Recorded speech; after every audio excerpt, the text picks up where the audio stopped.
FaBBoxing.com. We got the F.A.B Boxing show. My guy Marcus Willis, Devin Jackson. How you guys doing today? What's good? Doing good, doing good. Straight, I'm tired.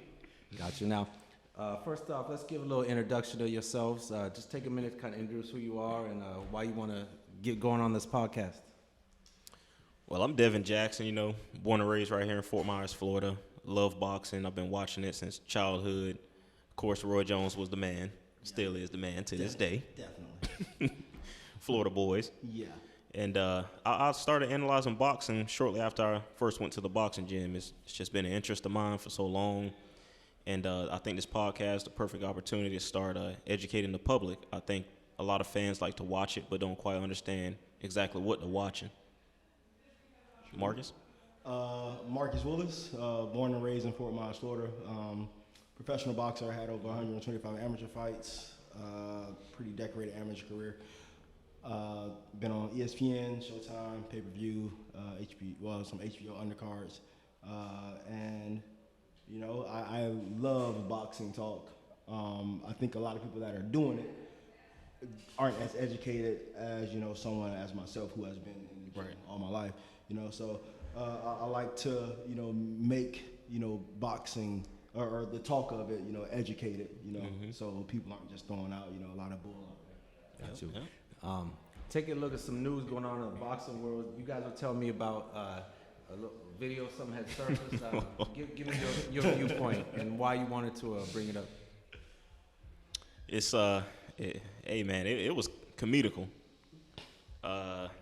Kenny Porter, to me, he's always calm. Marcus says he doesn't feel like Kenny's calm. Nah, Kenny ain't calm. Kenny calm and Kenny ain't, nah.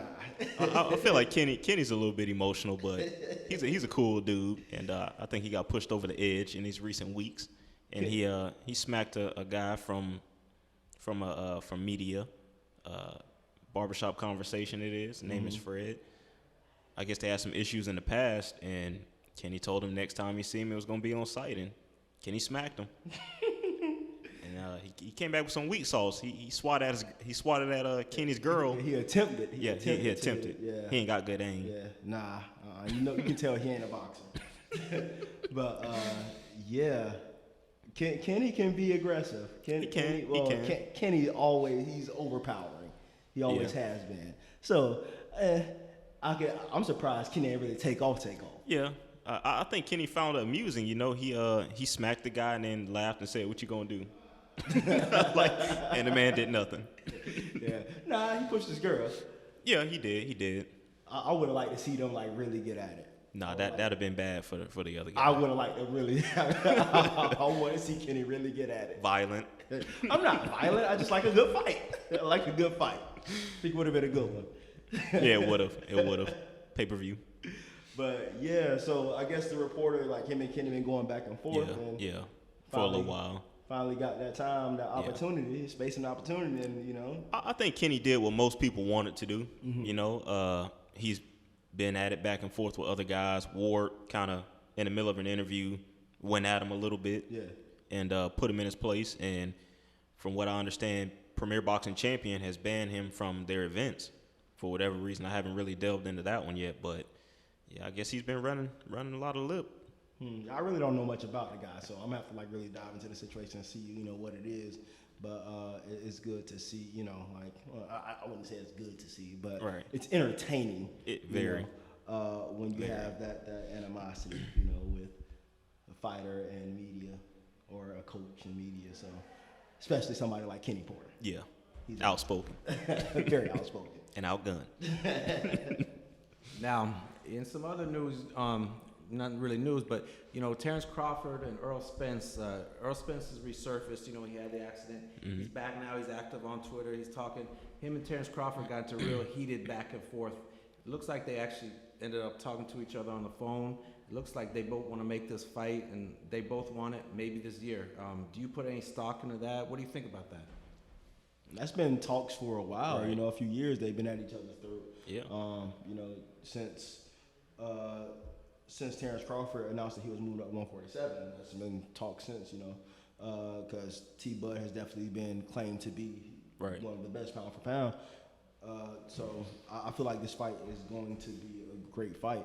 But there's some the video footage already surfaced, but Right. there's some stuff going on with Earl Spence legally, Right. after this the accident that he had. So Yeah, we don't they know if it's gonna put any stop, Right. or any stumps in this fight going on. But they gave him a tough interview with Showtime. I think it was a little early for them to be asking those questions. Earl just kept it very short, but he claims nothing's gonna stop him from fighting. I guess nothing has been illegal that he did. Nothing to actually hinder him, but they did find a gun in the car while he was intoxicated, and that is illegal in Texas to be intoxicated and have a firearm. But I don't think it's anything that his people can't handle. But I just want to see him back in the ring. I want to see if he's actually 100% physically. Yeah, I don't think the Terrence Crawford fight would be the fight to come right back Right. into after something like that, because you're not going to be the same. Let's talk about that though. What would be a good fight for Earl Spence to come back to? Oof. Sean's been calling him out too, but that's another fight not to do. You don't fight Sean. Yeah, you don't do Shoot, that. you're going to get that kidney snapping. You're going to get that kidney snapping when you goodness. fight Sean right away. Who's there right now? Danny Garcia. Yeah, but still, he's fighting. Yeah, Ivan Dan, Reddick, yeah. that's Danny's still a still tough fight. dangerous. I Yeah. mean, you take a B level, guy, Right. Instead of like jumping right back at the champions, that's a big accident right there. Right, it is. So your body's going to need some good recovery. time to recover. Yeah. How about the mental aspect for Earl coming back? How much mentally? Where do you think he's at right now? I think he's good. I mean, I just saw him playing basketball. He's just been chilling, hanging out. Same mentality from what I can see, but it's just his physicality. I just don't know if his body's still a little broken right now. Yeah, I think Earl is very composed and very Yeah. grounded. I don't think he lets any of that outside stuff bother him.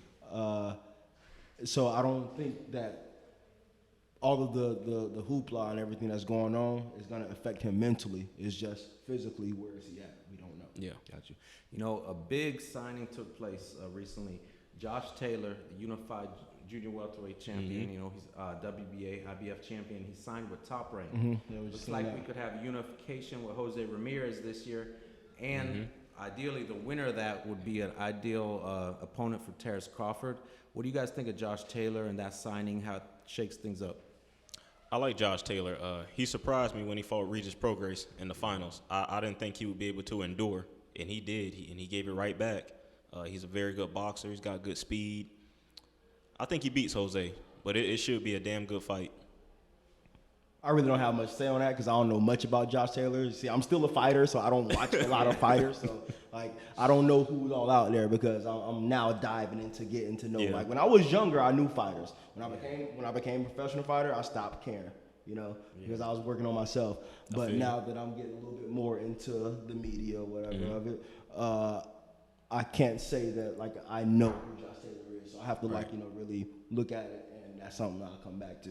Okay. Got you. Now, there's some fights that took place recently. Gervonta Davis stopped Yorkis Gamboa in a kind of wild, crazy fight. And on the undercard, what a battle between Badou Jack and John Pascal. What do you guys think? Man, I feel like Badou Jack maybe edged that one out, but he's always in a close fight. But he controlled the later half, and Pascal controlled the first half. So it was a tough fight. Man, Pascal, he's looking good for a guy his age. He almost had Badou Jack out of there. He's been running through young guys. He has. LB Ali, he was undefeated, stopped him. Marcus Brown, undefeated, stopped him. Almost stopped Badou Jack. He's dangerous. Yeah, Pascal is definitely, forced to be threatened, forced to be reckoned with. It was a close fight, man. Yeah. It was, a lot of people thought it could have been a draw. Yeah, Could have been a draw. But both of them are scrappy veterans and everything. But Pascal, he done dipped into that fountain of youth. Yeah, he did. Yeah. And I give a lot of credit to Badou Jack because his past fight or two, he didn't look as good. No. I thought maybe he was done. Didn't Badou Jack get that was him? He got, Marcus Brown that in cut, January on the that was Broner Marcus Brown. backyard. That nasty cut. Yeah, he's been in some wars. Yeah, he has. Got you. Now, what do you think about on the undercard, Gervonta Davis? He won his fight Where does he stand at 135? Some people say maybe him and Leo Santa Cruz in his pay-per-view debut next year. Other people want to see him step up. I mean, what do you think of Tank? Tank needs to focus. Yes, I agree. He moved up in weight. First fight at that weight, went up 5 pounds, and he still came in a pound overweight at the weigh-in. You know, he did make weight eventually, but something's lacking in his training. You know, it's that discipline. Like you say, he needs to focus. Yeah, he's he doesn't have the right people behind him. Right. That's what it comes to. Mm-hmm. He's a hothead, and he doesn't have the guidance. I agree. But like recently, I've seen like little snippets of where it seems like he's maturing a little bit. Right. You know, but it's gonna take time. Somebody's really gonna need to step in and like really take a hold of him to get him to the potential that he needs to be at. Yeah. There's no reason that and not taking anything from Gamboa because Gamboa is a veteran and a world-class fighter, but Tank should have. I didn't think that fight was gonna go past round 6 when that got announced. Right. So and the boxing world expected that to be an easy fight or a quick fight for Tank. And you know what? Tank says he wasn't tired, but I think he was. He's throwing Gamboa ruptured his Achilles, and he did not jump on him. That was throwing an under injured 30 man. punches around. Right. At one point, Gamboa didn't even hurt him. He just started backing up, and Gamboa started coming forward. Yeah. He was tired. And if Gamboa had been about 5 years younger, we might have seen a different outcome. Definitely. Because Gamboa took some shots in that fight. Yeah, He kept coming. well, shoot, even if he wasn't 5 years younger, if he wouldn't have ruptured his Achilles, Yeah, probably would have that's seen a true. different outcome. That's true. What about Tank against Leo Santa Cruz? Should it be on pay-per-view? What do you think of that matchup? I think it should. I don't think Leo Santa Cruz gets enough credit on his name. He just became a 4-division world champion, I believe it is. You know, he's very, very underrated. And he came back from almost a whole year layoff and did that. Santa Cruz is pay-per-view worthy. I agree. Yeah. Him and Tank, that's definitely pay-per-view. And that fight should happen. I said Santa Cruz is pay-per-view worthy. Oh, you didn't say Tank? Oh, okay. Hey, Tank gonna be on the back half of that fight now. I mean, but gonna come to it'll fight. take time. It'll take time. Right. He's still young. He's Right. still super young. So I think another 2 years of maturing. Yeah. Like Tank should be, headline pay-per-view like all the time. I think as a person, he is maturing, but as a fighter, he needs to start maturing a little bit faster. Well, as a person, you have to mature as a fighter. Right. That's true. Most fighters, their personality mature because they're fighters. That's true. That's true. Now, some fights coming up, looking at the boxing schedule. The first one that stands out next weekend, we have Julian Williams. He beat Jared Hurd. This is his first defense, of his belts against Jason Rosario, who actually pretty good fighter, has scored some nice victories. What do you think of J-Rock's first defense in Philadelphia? I think it's a good defense. It's not a rollover fighter. It's a fight for him to be a champion and show his skill in his hometown. So I think it's a good first title defense. I think he's the future of that division. I think he's got a lot of big fights ahead of him. I think the big matchup is him and Lubin. I think that's what it's going to come down to eventually. Yeah, I say either him and Lubin or Charlo. Yeah. Definitely. Yeah, Charlo. Because they want to see him. Like, you got to get the brother now. Right. But, yeah, J-Rock's in a great position. Yeah. He got that belt, from Hurd with great form. He did his thing. So he's in a great position in the super welterweight division right now. But let's talk about how he came back because, he suffered a real tough knockout loss to Charlo. Yeah, he did. A lot of people wrote him off. What did it take from him? What did you see in him in coming back, rebuilding himself, and scoring that upset? What did that take? I think it took a lot of mental fortitude. His skill was there. I think it was just in his mind. He even in that fight when he did get dropped, the first 2 times he got dropped, he got back up and gave it right back. Charlo was just a little bit too much for him. Yep. And Charlo's a great fighter. There's nothing to be ashamed of with that. And he came back. He fought Nate Gallimore in a tough fight. I was a little unsure because he had some moments in there was a little bit rocky, but then he came out and fought Jared Hurd like none of that had ever happened. Yep. So he's back 100%. I think, when you're fighting somebody like Charlo, it's going to be a tough fight. So he can't take anything away from himself. But Right. I think it was just learning process, and that makes you a stronger fighter. So it didn't do anything but just push him to want to do better. because J Rock is definitely, one of those Philadelphia fighters wears his heart on his sleeve, and he wants to be the best that's out there. And all that did was just fuel the fire. Gotcha. Now, there's other fights coming up, not right away, but these are fights definitely worth talking about. Mikey Garcia, he didn't look great against Earl Spence. He's coming back to welterweight against Jesse Vargas. This is a good fight, in my opinion. What do you guys think of it? I would like to see Mikey go back down to 140. I think that's a better weight for him because if he does start doing good, he's got to fight the big dogs again, and I think they're just too big. Yeah. But him and Jesse in particular is a very good fight. Jesse's no slouch. I would love to see where Mikey is because he has taken a bit of time off after the Earl Spence fight, but I think he should be good. But that's a tough fight. I think people underestimate Jesse, and they got to look out for that big right hand. All of a sudden, it could just show up. Jesse, he's got bombs in that right. Jesse does have a nasty right hand.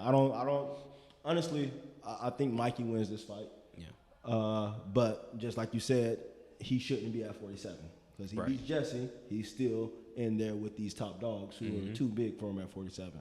So he needs to go back down, regardless if he wins this fight or not. Right. So you say maybe him and Regis Prograis or something, Mikey? I would love that fight. They talked about that fight for a while, but Mikey had gone up.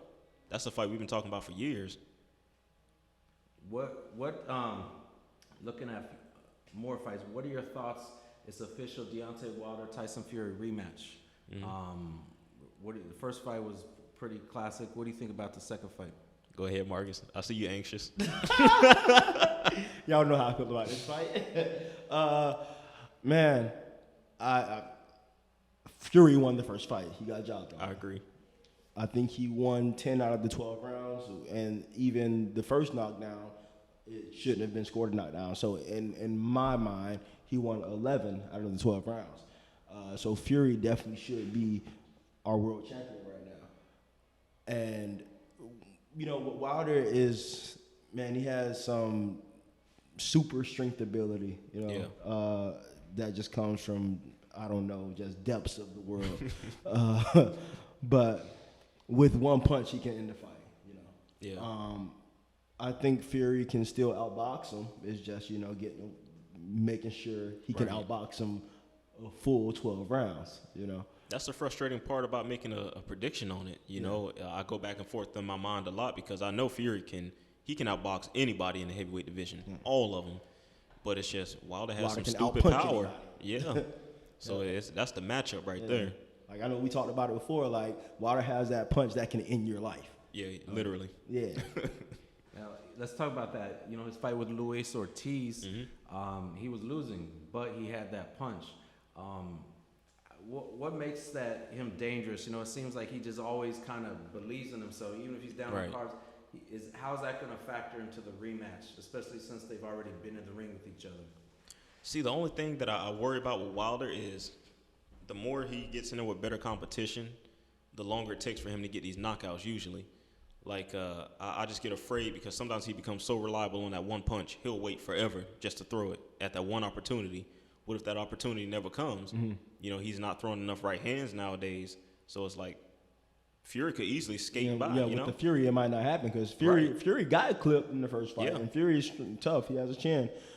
It might not happen. Right. And he can outbox him just like he did the first time. Ortiz, definitely was beating him in the second fight. I had Ortiz winning every round. Every round. And he just got clipped in the seventh.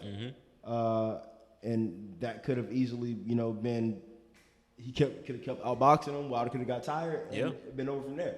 Ortiz easily could have won that fight. I think Fury has a little bit more to offer than Ortiz. He's on his toes more. He's got to move a little bit better. He embarrassed Wilder. He actually exposed the lack of fundamentals and the lack of true boxing that Wilder has. He's fallen in love with his power so much. Where's the jab? He won't even use the jab much anymore to even set up the right. I mean, he's always been wild. He's always been wild. Remember the windmill? Yep. Fury, what? I'm trying to put my words here.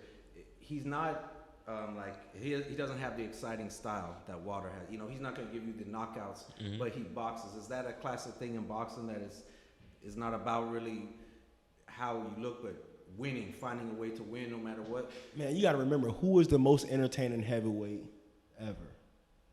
Tyson. Muhammad Ali. Who was the Ali. Ali? Mm-hmm. What did he do? He boxed. He boxed his and put ass on the off. show. He Yep. put on a show, on his toes and boxed. How is that not entertaining? Like, we beeping. Fury, has that ability to where he can, I think he's entertaining. And he boxes beautifully and embarrasses guys. And then he gets on the mic and starts singing after the fight. Yeah, So, that's entertainment. Yeah. Yeah. I think boxing is underrated. They just want to see knockouts and people getting hit like crazy, but you got to finesse it if you want to have a long career. Yeah, I mean, exactly. they heavyweights. That's dangerous. Yep. I love the way Fury fights. People that really know boxing, they're They appreciate entertained it. by. Yeah, Yep. they appreciate it. They appreciate the craft. Yep. Now there's another fight. It's not official, but Bob Arum said this is the next fight for both guys. Teofimo Lopez, Vasyl Lomachenko. We might have talked about it a little bit already, but now it's looked like a reality. Who wins this fight? It's the youth and explosiveness against the veteran craft of Lomachenko. Who wins? I mean, it's hard to say, and I feel like the fight needs to happen now. Even though I would like Teofimo to develop a little bit more, but by that time, Lomachenko will be older, so we do need to see it now. I don't know. I just don't know if he can beat Lomachenko, but he has all the skill to do it. And it's like Lomachenko hasn't fought anybody quite like him, just like he's never fought anybody like Lomachenko, so it's a toss-up. Yeah. When I knew before. Well, when they announced the Teofimo and Richard Comey fight, that Teofimo would win. And I love Richard Comey. I know a lot of his people and everything, but I just knew the skill set, the fundamentals that lacked in Comey, like Teofimo had all that.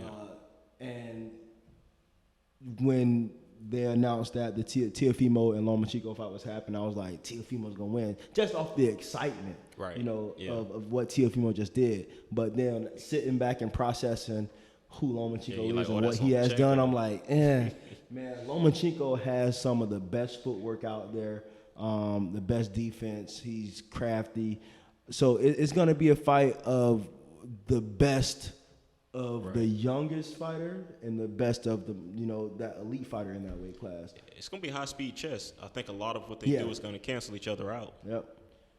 So what does each guy have to look out for? I mean, on the surface, I would think Lomachenko would have to look out for Teofimo's power. What does Teofimo have to look out for? What does each man have to look out for? I think that footwork, Lomachenko can get you out of balance, out of place, all of that. He mixes up his punches with the speed and the power on it. I think Teofimo can't get too eager and feel like he's in control. He has to be on his toes. Can't take one moment off. Exactly. Yeah, always has to be alert and watching, because Lomachenko has that footwork and that ability to get behind you and do stuff to where you're not ready for it. And I think Lomachenko will probably make him miss more than he's ever missed, with his punches. And I just don't want him to get tired. If he gets tired against Lomachenko, it's over. Yep, definitely.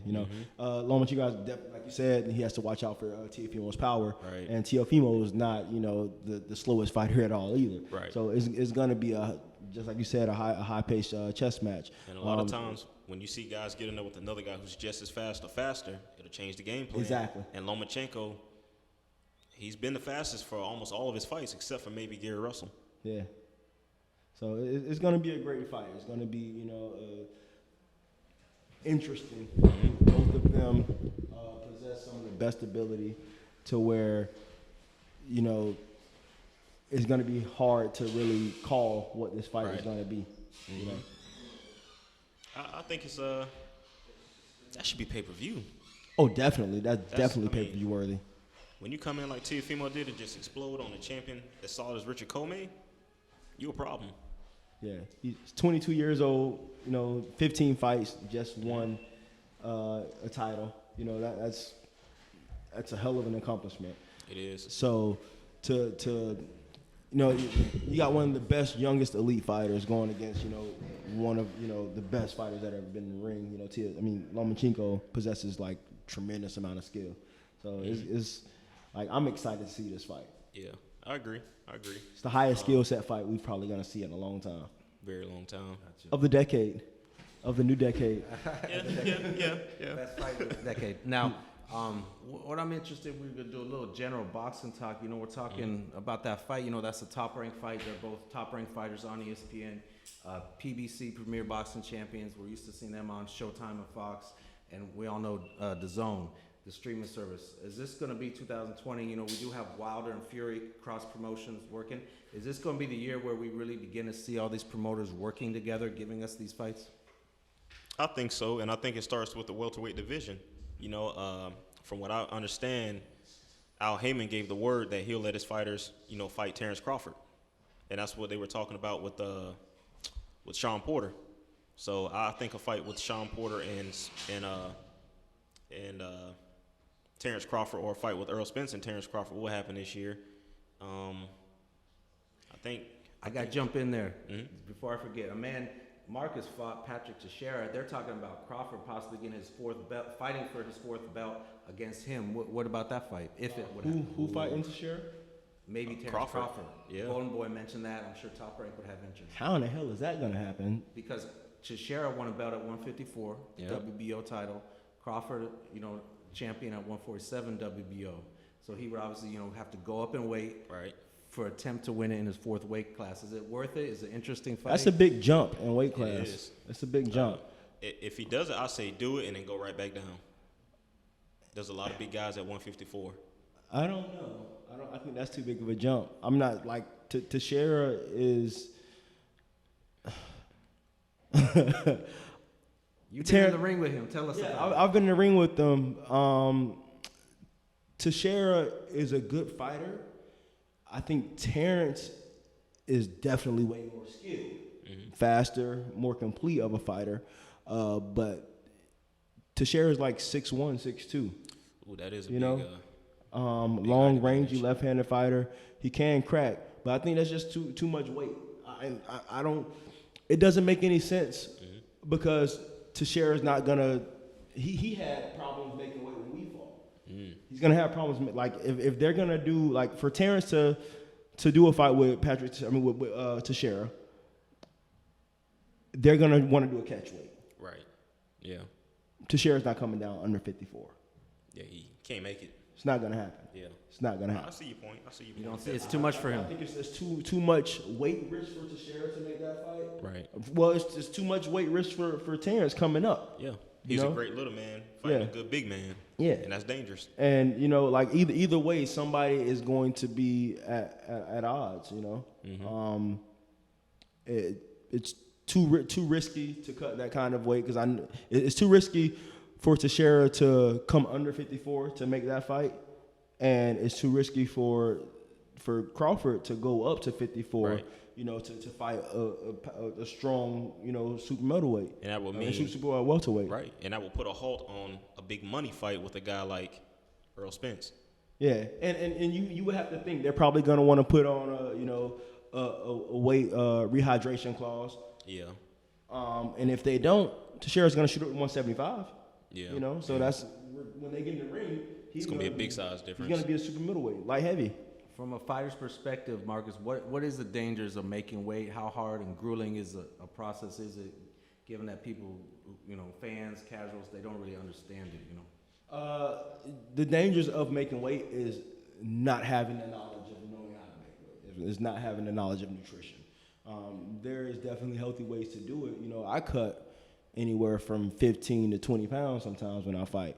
But it's just the process of, like, you know, knowing what to put in my body, knowing when to train, knowing what to eat, and knowing how to rehydrate through, you know, that process of cutting the weight. So it's a lot of, like, you know, water, a lot of protein, knowing, you know, knowing your body, you know. Yeah. And it's just, you know, putting the right foods in, you know, so you're not putting on too much weight, and putting the right foods on you so you're taking off, you know, the weight you're supposed to be, you know, and feeding those muscles. I never really knew much about that, and my body was going through different things when I first started messing around with boxing. And at times it felt like I could take a punch better, and other times it felt like I couldn't. Then I found out not enough intake of water, like you feel it crashing on your brain. Yeah. And then sometimes you don't put the right foods in your body, you feel sluggish. You you got to know your body, like you said. Yeah, exactly. And it's all about the rehydration and, through the camp, eating the right thing, getting the right protein in you, getting the right vitamins and everything, and all the nutrition in you. There was one time where I fought where I thought I was going to die after the fight because, like, I wasn't hungry. Like, I couldn't eat. So I didn't rehydrate. And a good fight, not too tough of a fight, but, a good fight, scrappy fight. And I came back to my hotel room after the fight, and I'm going to take a shower and everything, and I get lightheaded, and I just soaked in the tub and everything, and I called my brother, called my dad and everything. I'm like, yo, I'm not feeling good. I felt like I was about to have a seizure. And the doctor came up and everything, and it was just like my blood pressure was low, so all I had to do was eat. So that rehydration is definitely key, because if you don't rehydrate, the amount of abuse that we do in training, the amount of abuse that we take when it comes to fighting, if you don't replenish yourself, it can be fatal. Got you. Now, and that opens up, Marcus. The beginning of the podcast, you're saying, you said, I feel like I got a little more experience than a lot of people are talking about, boxing. Boxing is a sport in the media. Anybody can just sound off and act like they're an expert. They watch a few fights.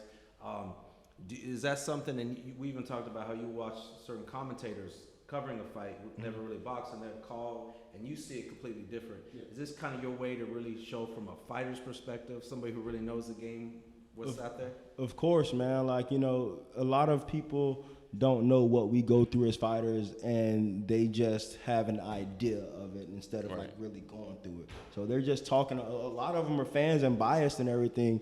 Like, I see a lot of commentators where they already know who they want to win, and instead of like giving the opponent a fair opportunity or to like really like congratulate him on what he's doing, or they're one-sided. So I would like to see a lot more fairness in the boxing world, where A side, B side doesn't matter.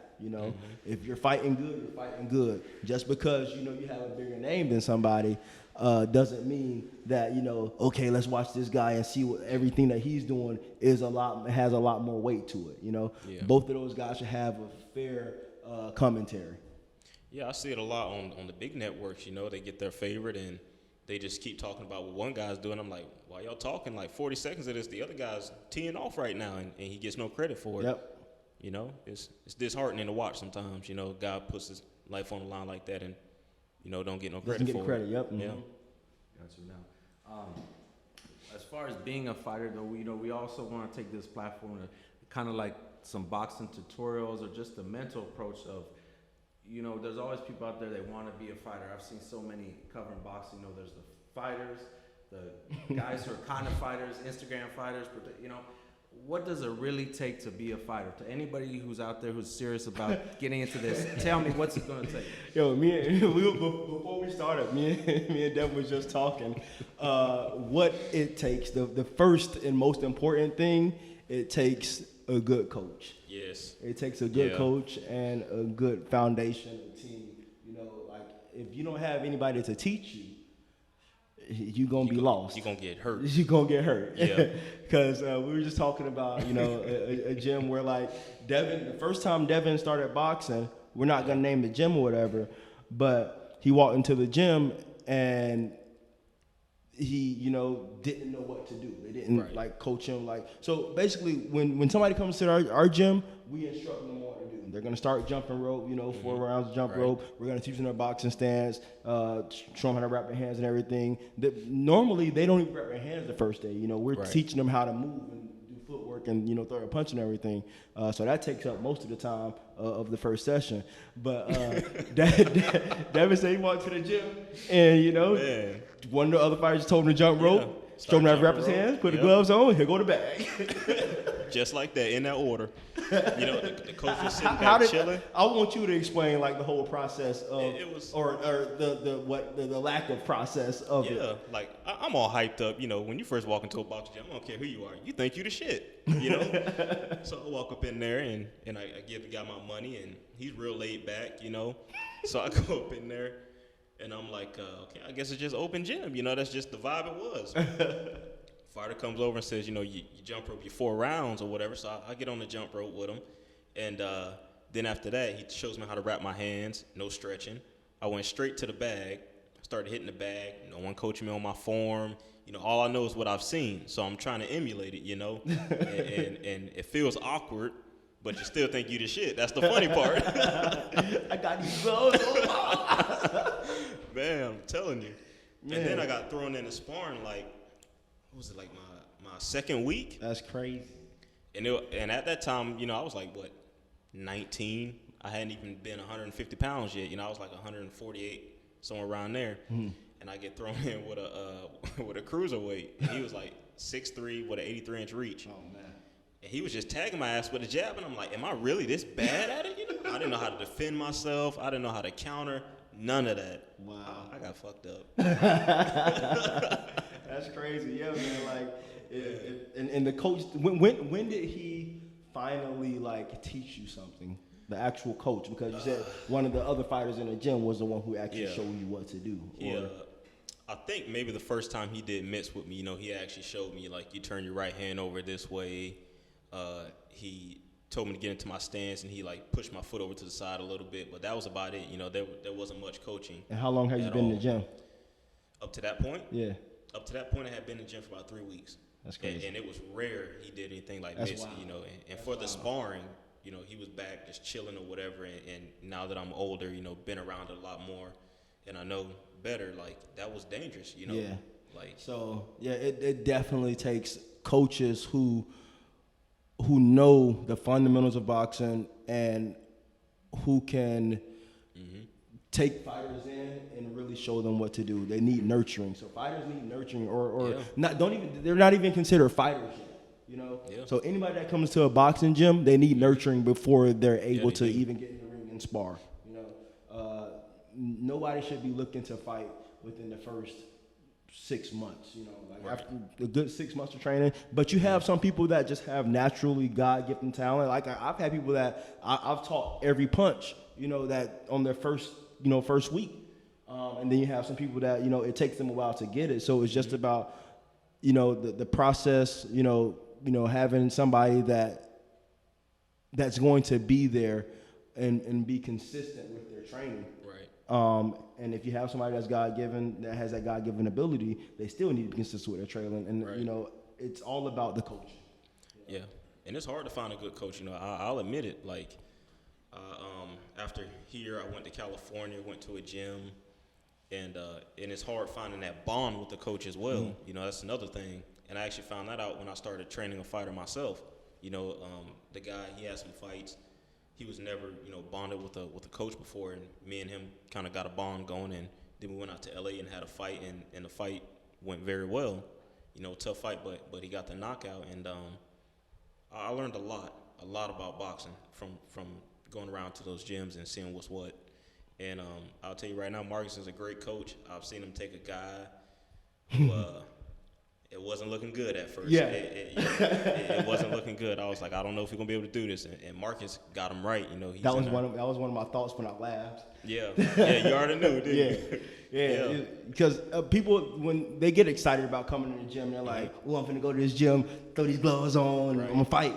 It doesn't happen like that. It takes a process. So, this kid, he came into the gym and was like, "I want to fight. I want to be a world champion. Blah blah blah. Yeah. I'm gonna make money. I'm quitting my job." And he had never boxed before. Yeah. So I'm like, listen, I'm a fighter. You're not gonna get rich. This is not a rich man's sport. It's a small percentage who really make it like that. So whatever you're doing, keep doing it. Keep doing it. Go to school. Have your backup plan. Or don't do it, whatever. But this kid, he came in and he was not the best, but he stayed with it and stuck with it. And, he was a young kid, and he's matured so much by being around these other men. And he's matured as not only an athlete, but as a person too, So there's a lot of growth in boxing when it comes to, your physical and your mental. Now, let me ask, we're talking about good coaches. 2 questions. what does it take to be a good coach, good trainer, and who do you guys like as far as in boxing, like maybe your favorite trainers or trainers you respect? I think a lot of discipline and molding. You got to be able to trust the guy who's in your corner. You know, you got to have that bond and structure. Marcus is very, very. You're the most structured coach I've seen, and I appreciate that. Like, you ain't doing what you want to do. You're gonna do what you say do. Yep. And that's that. Yeah. I mean, I learned from the best, man. My dad, when we were young, it was like military. Yeah. And not only my dad, like his assistant coaches too. Like one of them was actually in the military. And then like our coach foundation when I grew up was 3 fighters that used to fight for a guy by the name of John Doherty, and also what's his name? I'm gonna feel bad for not Joe. Well, my dad first started fighting from Joe Clow. Joe was one of he got the world coach award or something like that. He's over in Thailand now. He was an Olympic coach. And then Joe Taylor, So my dad came from, learned from 3 top coaches here in this area who are nationally known. And 3 fighters that went to John Doherty's gym with my dad, they trained all of us as well. So we had like a good, they came from a good foundation. And then that foundation got stronger. So we got more knowledge from them, and as generations go, it should get better, Right. So learning from them, I take a lot of that with me. That's where I get my coaching ability from, and all the older coaches that, like the late, great Emmanuel Stewart. No, not Emmanuel Stewart. But yeah, him too. He's one of the great. I've never really dealt with Emmanuel Stewart, but why can't I think of his name right now? Eddie Angelo Futch. Dundee. No, not Angelo. I've met Angelo Dundee as well, but he's Antonio Tarver's trainer. Jimmy Williams. Jimmy Williams taught me a lot, and like just having older trainers like that. It's just to be a good trainer, you have to learn from other good trainers. That's why I love John David Jackson so much. Oh yeah, John David's the man. Mm-hmm. Yeah, I was in camp with John David. Well, John David ran the camp. He was training. It was Nate Campbell. And Nate's a funny guy. That's a dog. Yeah, a lot of knowledge there.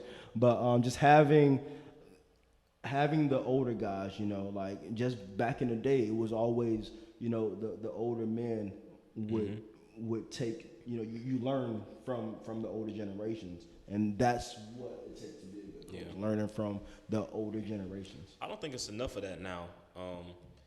At least in California, when I was there, I saw a lot of bickering, and coaches wouldn't help each other out. As a coach, you get together to get your fighters better. Yep. And they just hold things from each other, and they just like, oh, we don't like that side, Yeah. And it's like there's no union. Yeah, there's really. no. I mean, boxing is a camaraderie. Yeah. When you take that away, it's not. It's not what it should be. Like back in the day, we used to fight. Different gyms around Florida and everything, and there was that competitive spirit, but it was also that brotherhood too. Right. Regardless of how much we wanted to beat each other, like it was always that solid brotherhood. Like if you go to any Florida, like any events here in Florida, where they do the Boxing Hall of Fame or any kind of gathering where we have fights and stuff, like you can see how close our pact is. I don't know if it's just something about that Florida water, man, but we have I think it is. We have a solid foundation here, and just being passionate about. I think there's a lot of passion when it comes to helping kids out and seeing growth, and not just kids, but even adults too, to help them achieve their goals and make them better men, better women. It's a goal in yourself. It's something. It's an achievement for yourself. I just feel like they help each other out more here in Florida. Like that Saturday that I came out to the gym and you and your brother was sparring and Dario was there. Mm-hmm. That's the first time I had seen coaches like just getting along like that. Like everything was fine. It was copacetic. I hadn't really seen that up to that point before. Yeah. So, and with times, especially with all the social media and Right. all the, the internet and everything, we have a lot of internet coaches too, Yeah. So that kind of it saturates the, what real coaching is. Yeah, it does. Waters it down, Mm-hmm. Gotcha. Last thing, what would you want, from boxing in, 2020 as well as the future of the sport? What things do we need to keep this sport structured, alive, and flourishing?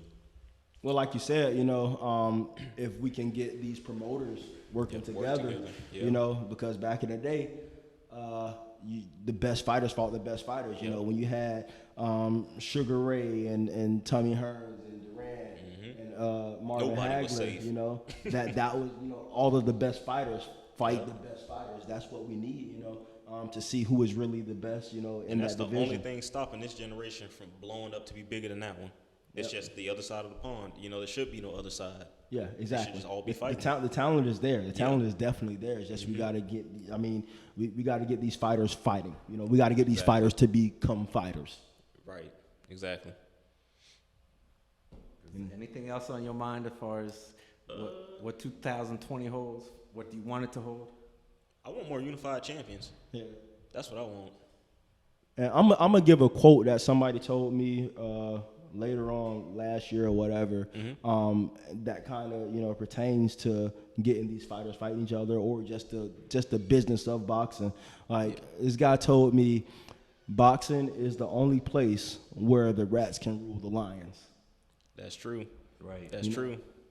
Wow. So if we get these rats from out of the way, the lions can do what they need to do. Put that on a t-shirt. Put that on a t-shirt. Yeah. So we didn't cover Clarissa Shields. We sure didn't. Yeah. What do y'all like?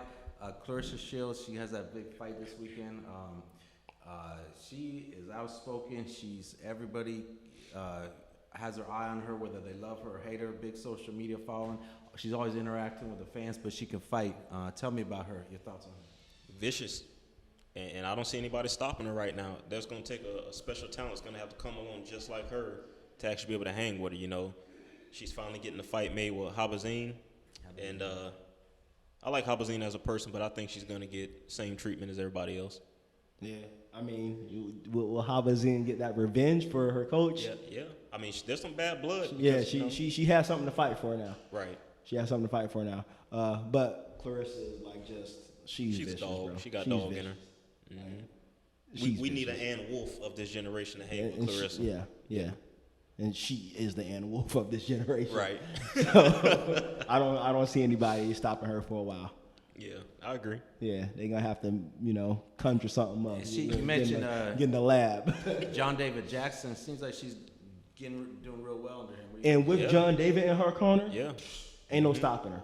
Yep. John David is one of the best coaches out there. Yeah, he is. And he gonna get her she's already where she needs to be. Exactly. She gonna be unstoppable with John David in her corner.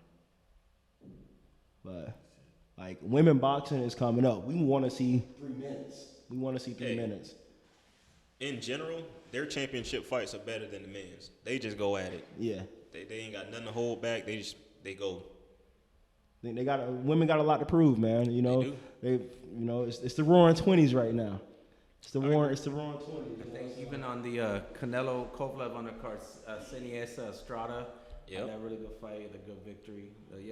I definitely pay attention to a lot of female fighters out there. The good ones. Ones who are trash, it's hard to just like we pay attention to the good male boxers too.